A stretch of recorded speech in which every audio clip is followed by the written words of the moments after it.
Today we talk about how can you fix this problem or know how you can do that on your CookieRun app. All you have to do in the first, you just click on settings here. So then it's going to take you to this list here. Then here you're looking for apps until you found it like this. Click on it. It's going to take you to this list here. Then here you're looking for CookieRun app, or just click on search. Add here CookieRun. It's going to show for you like this. You click on it. So then you come to this list, click on for stop, click on OK. Then you go down, just click on storage. Come to storage list here, click on clear cache. So then you just go to your Play Store. You click here on your Play Store.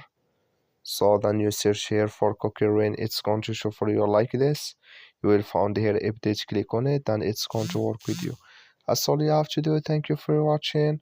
Don't forget to support us by liking